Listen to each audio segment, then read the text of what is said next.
বাংলাদেশে শহুরে নির্মাণ কাজ মানেই যেন নাগরিক দুর্ভোগ। শহরের পাশে গড়ে উঠছে উঁচু ভবন, কিন্তু তার আশেপাশে নেই কোনো ধুলা আটকানোর ব্যবস্থা, নেই শব্দ বা আলো নিয়ন্ত্রণের প্রযুক্তি।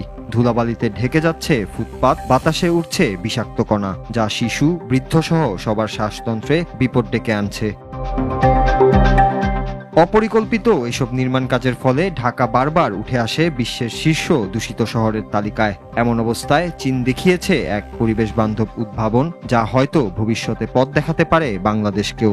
চীনের ফোসান শহরে একটি নির্মাণ সাইট ঢেকে দেওয়া হয়েছে একটি বিশাল বেলুন দিয়ে, যাকে বলা হচ্ছে বিশ্বের সবচেয়ে বড় ইনফ্লেটেবল এয়ার ডোম। এটি কোনো সাধারণ তাঁবু নয়। পুরো কাঠামোটি রয়েছে 13,000 বর্গমিটার জায়গা জুড়ে। উচ্চতায় এটি 55 মিটার, যা প্রায় 8তলা ভবনের সমান।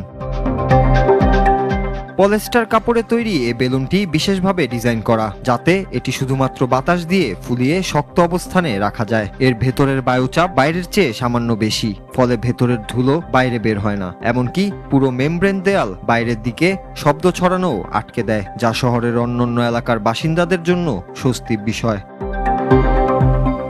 এই গম্বুজ আকৃতির কাঠামোতে আরও কিছু কার্যকর প্রযুক্তি যুক্ত করা হয়েছে, যেমন এর বাইরের আবরণে এমন এক ধরনের কোটিং রয়েছে যা আলো প্রতিফলিত করে দেয়, ফলে রাতের নির্মাণ কাজের সময় ভেতরের আলো বাইরে ছড়ায় না, আশেপাশের মানুষ বিরক্ত হয় না।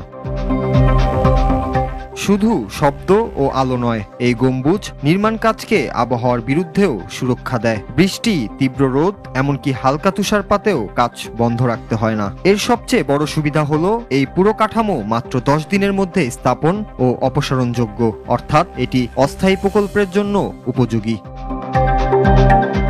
এখন প্রশ্ন হলো, বাংলাদেশ কি চীনের এই উদ্ভাবন থেকে কিছু শিখতে পারে?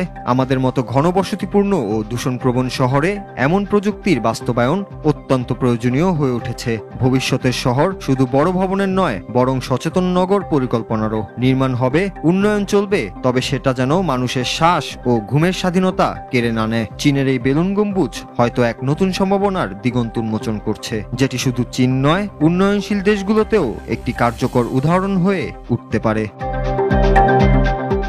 Noor Raju, Bangla TV news desk.